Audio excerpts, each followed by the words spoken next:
Que el Señor les bendiga, amados hermanos. Soy el pastor Mario Prado, dándole la gloria y la honra al que vive y permanece por los siglos de los siglos, al Señor Jesús. En este hermoso y pequeño video quiero enviarle un saludo grande a nuestro hermano del canal Luz o Tinieblas. Un canal que es de bendición para cada uno de nosotros. Damos gracias al Señor por el respaldo tan grande que nuestro amado hermano del canal Luz o Tiniebla verdaderamente recibe de parte de Dios. Quiero expresarle a mi hermano que es una gran bendición contar con él, ¿verdad? Con ese apoyo de ese canal. Y pidiéndole a cada uno de mis hermanos en Cristo Jesús que se suscriban. Suscríbanse al canal de Luz o Tiniebla, que es un canal de bendición para nuestras vidas. Así que, ¿saben? Pastor Mario Prado, conquistando el corazón de Dios y el de cada uno de ustedes. Que el Señor me les bendiga. Y adelante, luz o tinieblas. Gloria al Señor. Amén.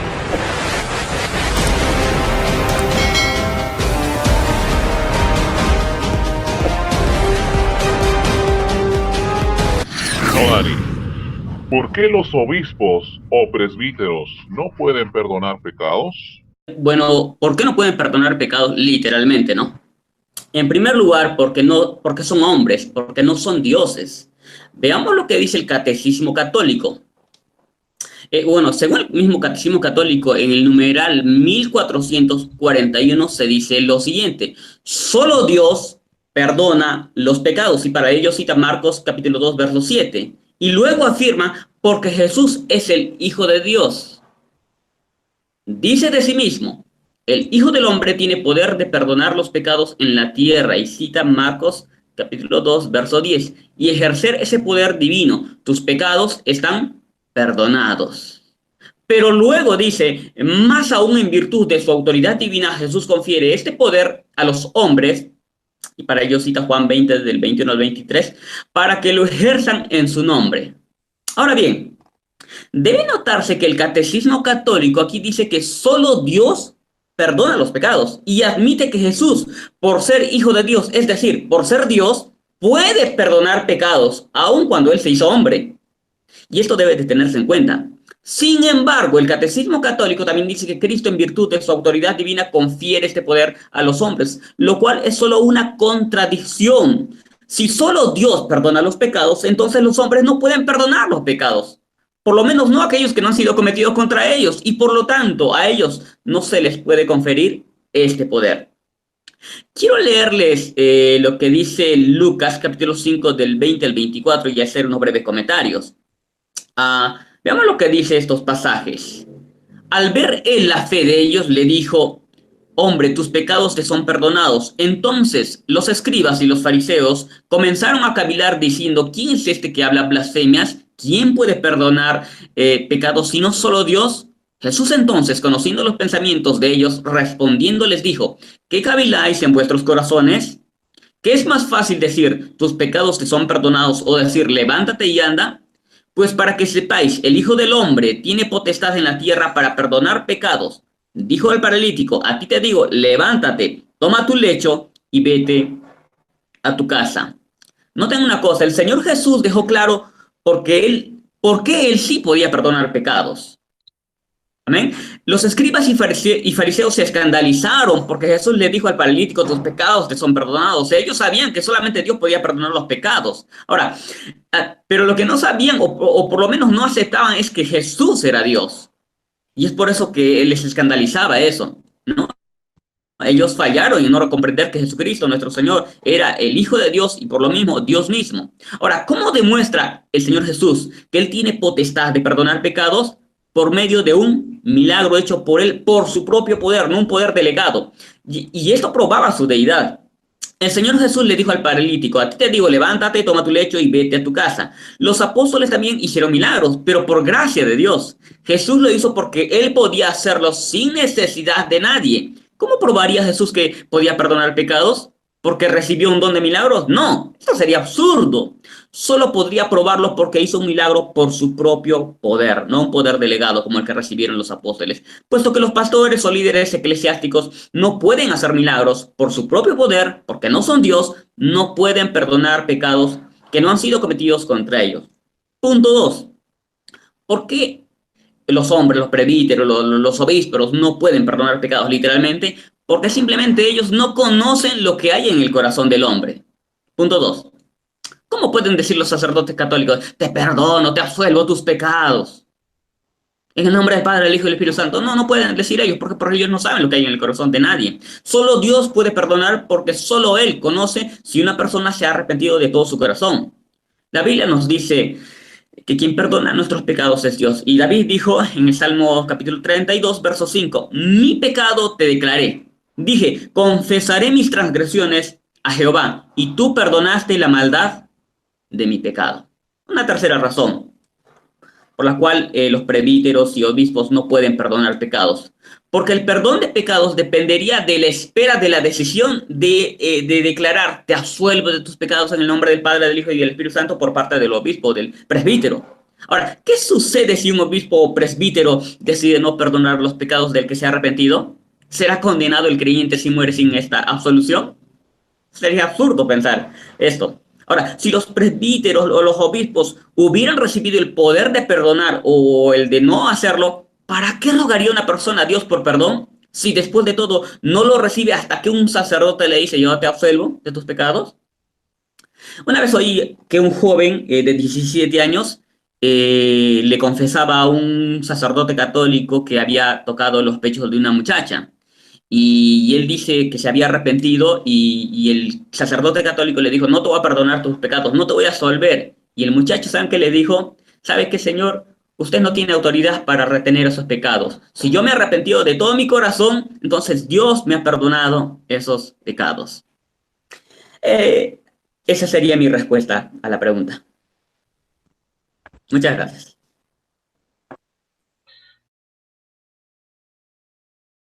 Juan 20:23, ¿se tiene que entender literalmente o se puede entender literalmente?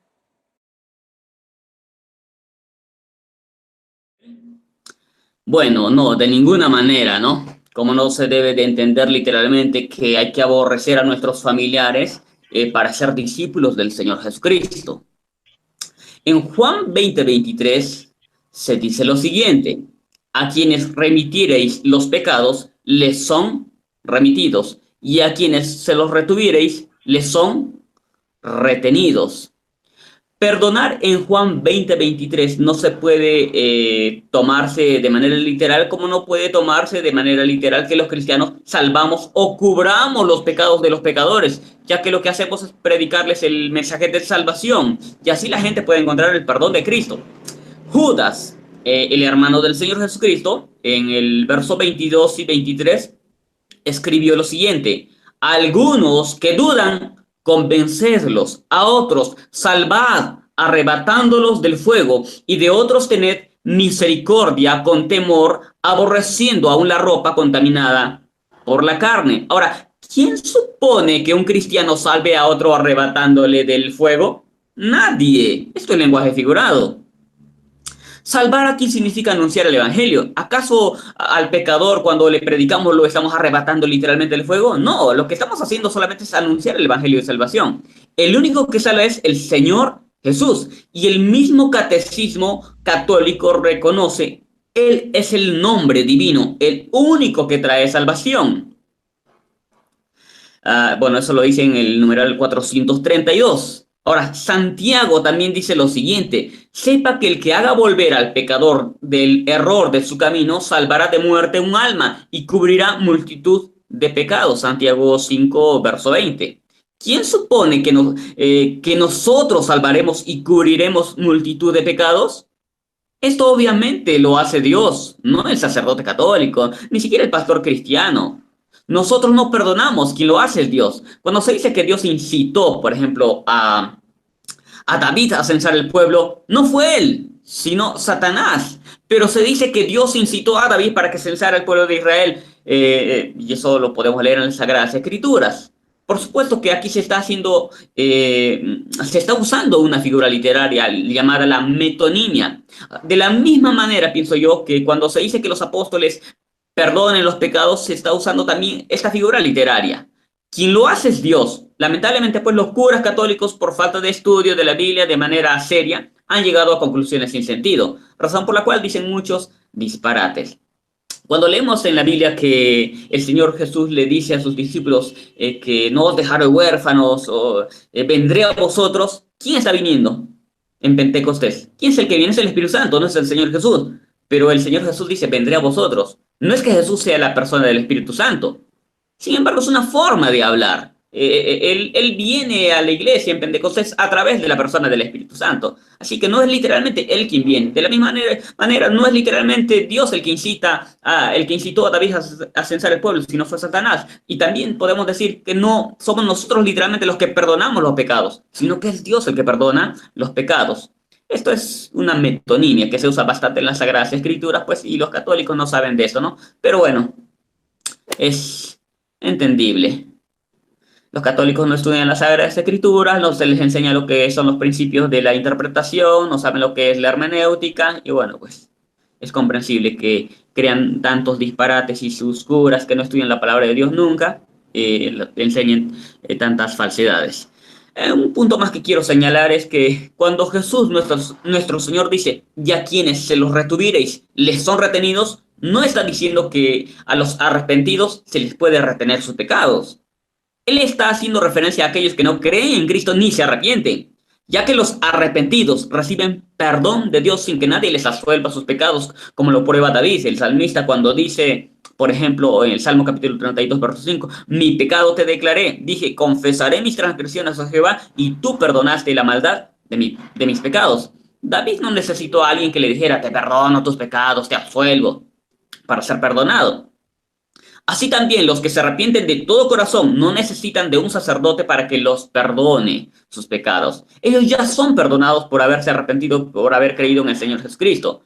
Ahora, ¿cómo puede pensar un católico que un hombre arrepentido irá al fuego eterno solo porque un sacerdote decide no darle su declaración de perdón? Es absurdo. ¿Qué pasa con aquellas personas que de pronto se arrepienten, que creen en Cristo y de pronto van a una iglesia católica y el cura le dice, no te quiero absolver tus pecados por más que te hayas arrepentido? ¿Qué va a pasar con esa persona?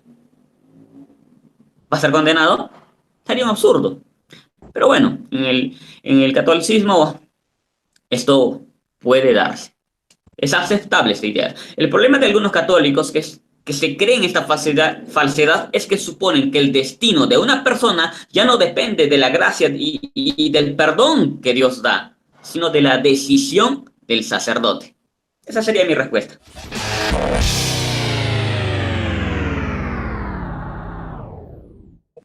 Si solo hay perdón de pecados para quienes se arrepienten y se les declara absueltos sus pecados, ¿no entra en contradicción el catolicismo romano cuando dice que hay gente salva dentro del protestantismo si nunca se dijo por ningún pastor a ningún hermano evangélico, te absuelvo de tus pecados?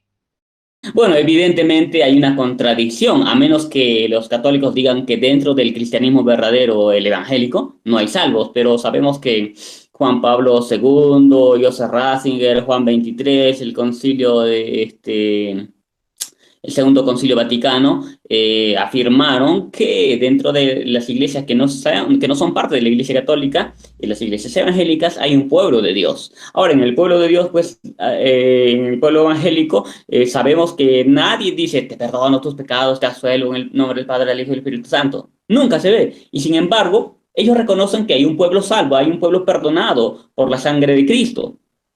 Ahora, la pregunta es, si en el pueblo de Dios hay un pueblo salvo que ha sido perdonado, ¿cómo puede suceder esto si a nosotros nadie nos ha dicho te absuelvo tus pecados?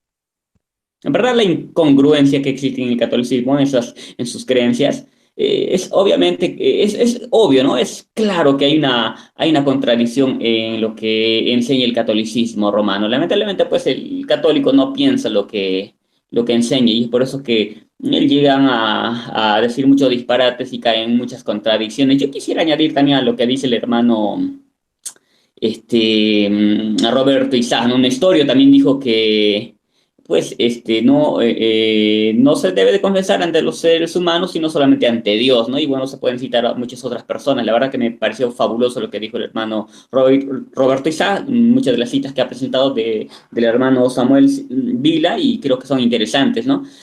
También me gustaría hacer una pregunta, no solamente responder preguntas, ¿no? Por ejemplo, ¿a quién le pide perdón un católico cuando nos calumnia diciendo que los cristianos evangélicos afirmamos que María es una prostituta? O sea, ¿a quién le pide perdón eso? No, esa pregunta la dejo en el aire. Espero que la conteste por ahí alguno. Quiero también decir lo siguiente, ¿no? Puesto que ningún apóstol dijo, te sano tus enfermedades cuando recibieron la orden de sanar, no se debe decir tampoco, te absuelvo tus pecados cuando se les dio la orden de perdonar. Obviamente perdonar en forma figurada, ¿no? Yo creo que es un punto que se tiene que tener también en cuenta.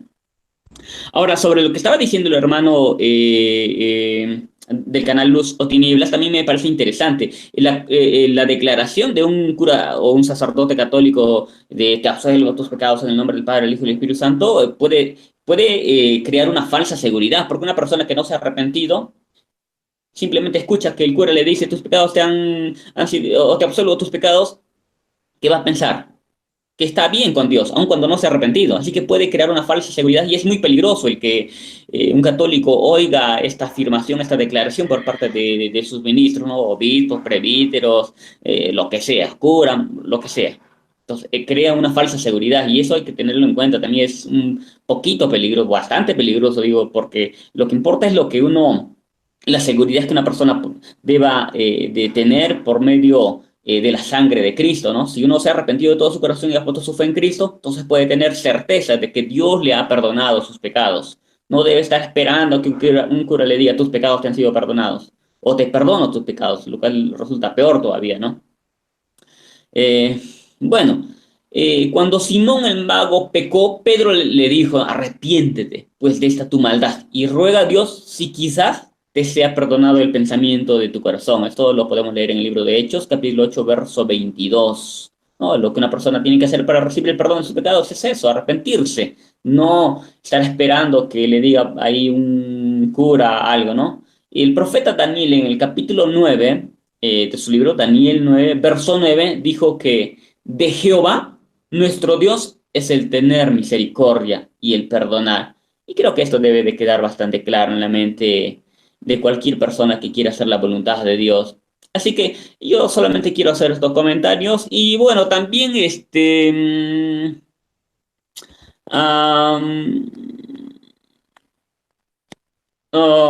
bueno, solamente estos comentarios, ¿no? Que creo que son necesarios tenerlos en cuenta, porque el católico que está pensando que sus ministros le puedan perdonar, simplemente en ellos crea un engaño, una falsa seguridad, y es muy peligroso, de verdad. Me pareció un buen punto el que estaba señalando el hermano del canal Luz o Tinieblas, y creo que ese punto es interesante. También me parece, solamente quiero citar esto, porque lo he leído en algunos artículos de algunos apologistas católicos, y es que para ellos pueden perdonar los pecados porque los apóstoles eran embajadores de Cristo.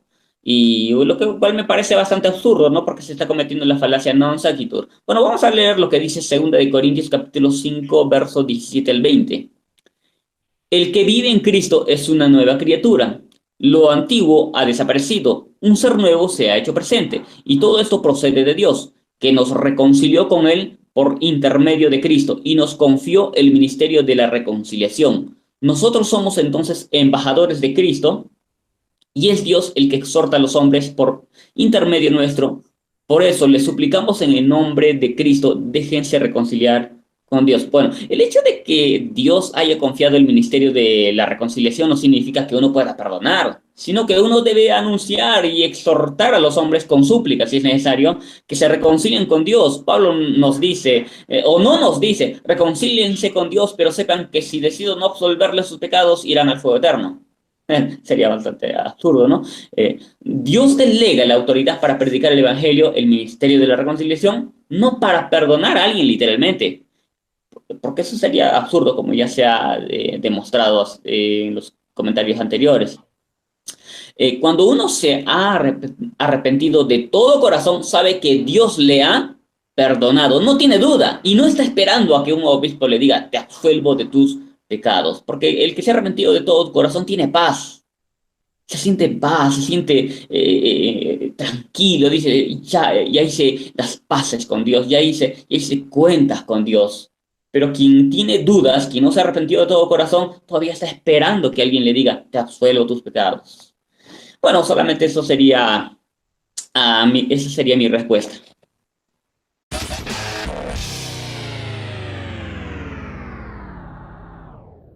¿Por qué no es conveniente que los católicos se confiesen al sacerdote católico romano? Bueno, simplemente porque, aunque es cierto que en la iglesia evangélica también hay pastores, líderes que dan mal testimonio y hacen cosas malas, en el catolicismo, la mayoría de curas, el 99.9%, simplemente pues son gente perversa, gente llena de lujuria. Son curas, sacerdotes, obispos, cardenales, papas, totalmente corruptos y pervertidos. Por eso yo pienso que un católico no debe de confesarse ante ningún sacerdote católico. No son gente confiable, son gente mala. El ex sacerdote católico Charles Chinichi relata el testimonio de una joven que entró en su confesionario y con lágrimas comenzó a hablar. Su testimonio es como sigue. Querido padre, soy una gran pecadora desesperada. Oh, temo que me he perdido, pero si todavía hay una esperanza para mí de ser salva, por amor de Dios, no me reproche. Antes de que comience mi confesión, permítame que le pida no contaminar mis oídos con las preguntas que nuestros confesores acostumbran poner a sus penitentes femeninas, ya que he sido destruida por aquellas preguntas. Antes de que tuviera 17 años de edad, Dios sabe que sus ángeles no son más puros que lo que yo era, pero el capellán del convento de monjas donde mis padres me habían enviado para educarme, aunque se acercaba a la vejez, me puso en el confesionario una pregunta que al principio no entendí, pero lamentablemente él había hecho las mismas preguntas a una de mis compañeras de clase, quien se burló de ellas en mi presencia y me las explicó, ya que ella las entendió bastante bien. Esta primera conversación impura de mi vida sumergió mis pensamientos en un mar de iniquidad, hasta entonces absolutamente desconocido para mí. Tentaciones del carácter más humillante me atacaron durante una semana, día y noche, después de lo cual pecados que yo borraría con mi sangre si fuera posible inundaron mi alma como un diluvio. Pero las alegrías del pecador son cortas. Golpeada con el terror de pensar en los juicios de Dios, después de semanas de llevar la vida más deplorable, determiné dejar mis pecados y reconciliarme con Dios. Cubierta de vergüenza y temblando de pies a cabeza, fui para confesarme con mi viejo confesor, que respetaba como a un santo y apreciaba como un padre. Con lágrimas sinceras de arrepentimiento le confesé la mayor parte de mis pecados, aunque yo ocultara uno de ellos por vergüenza y respeto a mi guía espiritual. Pero no le oculté que las preguntas extrañas que él me había puesto en mi última confesión eran, junto a la corrupción natural de mi corazón, la causa principal de mi destrucción. Él me habló muy amablemente, me animó a luchar contra mis malas inclinaciones y al principio me dio un consejo muy bueno y amable, pero cuando pensé que él había terminado de hablar y cuando ya me disponía a dejar el confesionario, él me puso dos nuevas preguntas de tal carácter de contaminación que temo que ni la sangre de Cristo ni todos los fuegos del infierno serían capaces de borrarlos de mi memoria. Aquellas preguntas han conseguido mi ruina, ellas se han pegado a mi mente como dos flechas mortales, están día y noche ante mi imaginación y llenan mis arterias y mis venas como un veneno mortal. Es verdad que al principio me llenaron de horror y repugnancia, pero qué desgracia. Pronto me acostumbré tanto a ellas que pareció que se incorporaron a mí como si se volvieran una segunda naturaleza. Aquellos pensamientos se han hecho una nueva fuente de pensamientos, deseos y acciones criminales innumerables. Un mes más tarde fuimos obligados por las reglas de nuestro convento a ir y confesarnos, pero para esta ocasión estaba tan completamente perdida que ya no me sonrojé con la idea de confesar mis pecados más vergonzosos a un hombre. Era todo lo contrario. Yo tenía verdadero y diabólico placer al pensar que debía tener una larga conversación con mi confesor sobre aquellos asuntos, y que él me haría más de sus preguntas extrañas. De hecho, cuando yo le había dicho todo sin ruborizarme, él comenzó a interrogarme, y Dios sabe qué cosas tan corrompidas salieron de sus labios a mi pobre corazón criminal. Cada una de sus preguntas excitaba mis nervios y me llenaban con las sensaciones más vergonzosas. Después de una hora de esa criminal conversación a solas con mi viejo confesor, porque aquello no era más que una criminal conversación a solas, percibí que él era tan depravado como yo. Con algunas palabras encubiertas, él me hizo una proposición criminal que acepté con palabras encubiertas también. Y durante más de un año hemos vivido juntos en la intimidad más pecadora. Aunque él era mucho más viejo que yo, le amé del modo más estúpido. Cuando el tiempo de mi educación de convento terminó, mis padres me llamaron de vuelta a su casa. Yo estaba realmente contenta del cambio de residencia, ya que comenzaba a cansarme de mi vida criminal. Mi esperanza consistía en que, bajo la dirección de un mejor confesor, yo podría reconciliarme con Dios y comenzar una vida cristiana. Lamentablemente para mí, mi nuevo confesor, que era muy joven, también comenzó con sus interrogaciones. Él pronto se enamoró de mí y le amé del modo más criminal. He hecho con él cosas que espero que usted nunca pida que le revele, ya que son demasiado monstruosas para ser repetidas por una mujer a un hombre, hasta en el confesionario. No digo estas cosas para quitar de mis hombros la responsabilidad de mis iniquidades con este joven confesor, ya que pienso que he sido más criminal que él. Es mi firme convicción que él era un sacerdote bueno y santo antes de que me conociera, pero las preguntas que me hizo y las respuestas que tuve que darle derritieron su corazón. Estoy segura, sé que esto no es una confesión tan detallada como nuestra Santa Iglesia requiere que yo haga, pero he pensado que me es necesario hacerle esta corta historia de la vida de la más grande y miserable pecadora que alguna vez le pidió ayudar para salir de la tumba de sus iniquidades. Esta es la forma en que he vivido estos últimos años, pero el sábado pasado, Dios en su piedad infinita me miró. Él le inspiró a darnos al hijo pródigo como un modelo de la conversión verdadera y como la prueba más maravillosa de la compasión infinita del amado Salvador para el pecador. He llorado día y noche desde aquel día feliz cuando me lancé en los brazos de mi amado Padre misericordioso. Incluso ahora apenas puedo hablar porque mi lamento por mis iniquidades pasadas y mi alegría que me permiten bañar los pies del Salvador con lágrimas es tan grande que mi voz se atasca. Usted entiende que he dejado para siempre a mi último confesor. Vengo para pedirle que me haga el favor de recibirme entre sus penitentes. O no me rechace ni me reproche en nombre del querido Salvador. No tenga miedo de tener a su lado tal monstruo de iniquidad, pero antes de seguir tengo dos favores que pedirle. El primero es que usted nunca hará nada para averiguar mi nombre. El segundo es que usted nunca me hará ninguna de aquellas preguntas por las cuales tantos penitentes están perdidos y tantos sacerdotes destruidos. 2 veces me he perdido por aquellas preguntas. Venimos a nuestros confesores buscando que ellos lancen sobre nuestras almas culpables las aguas puras que fluyen del cielo para purificarnos. Pero en vez de esto, con sus preguntas prohibidas, ellos vierten aceite en las llamas que ya ardían en nuestros pobres corazones pecadores. Chiniki, este sacerdote, no concedió su petición de no oír su confesión y absolverla de sus pecados porque estaría yendo en contra de la doctrina católica romana. Y la joven se fue triste, entre sollozos, diciendo: oh mi Dios, estoy perdida, perdida para siempre, porque él no aceptó lo que ella le pedía. La joven cayó al suelo y Chiniki, este sacerdote, bueno, después se convirtió a Cristo, la llevó a casa de su padre, pero ella tuvo un sueño en la cual ella dice que Jesús la perdonó. Dejemos que nos relate su sueño. Mi Jesús vino a mí, él sangraba, su corona de espinas estaba en su cabeza, la cruz pesada magullaba sus hombros. Él me dijo con una voz tan dulce que ninguna lengua humana la puede imitar: he visto tus lágrimas, he oído tu clamor y conozco tu amor por mí. Tus pecados son perdonados, sé valiente. En unos días estarás conmigo. Después de unas semanas, Chiniki animaba a esta joven a confesarse, pero esta estaba en paz, había sido perdonada. Clamó: Él me ha amado tanto que murió por mis pecados.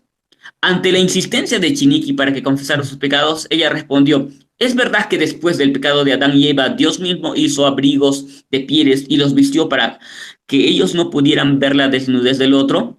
¿Cómo es posible que nuestros confesores se atrevan a quitarnos ese santo y divino abrigo de modestia y amor propio? La joven murió y se fue con el Señor. Estaba en paz indecible y no necesitó del perdón, de la absolución del sacerdote. Yo creo que esta es una buena razón para no confesarse ante ningún cura católico. Simplemente los curas católicos están llenos de lascivia, de lujuria, son hombres perdidos, totalmente pervertidos, y esto es demasiado evidente. Ningún católico debería de discutirlo. A cada rato nos salen noticias con que cura violó monja, con que cura violó monaguillo, con que los curas están haciendo esto y lo otro, que la mayoría de curas son homosexuales. La vida que tienen es demasiado perdida. Y esa clase de gente es la que está pidiéndole a los fieles católicos, fieles entre comillas, para que les confiesen sus pecados. Claro, a ellos les encanta que vengan muchas mujercillas cargadas de pecados y les confiesen todas esta clase de inmundicias. Y ellos aprovechan con sus preguntas para incitarlas a la lujuria también. Yo creo que esta es una buena razón para que ningún católico, ninguna católica se confiese ante los curas. Esa sería mi respuesta, hermana.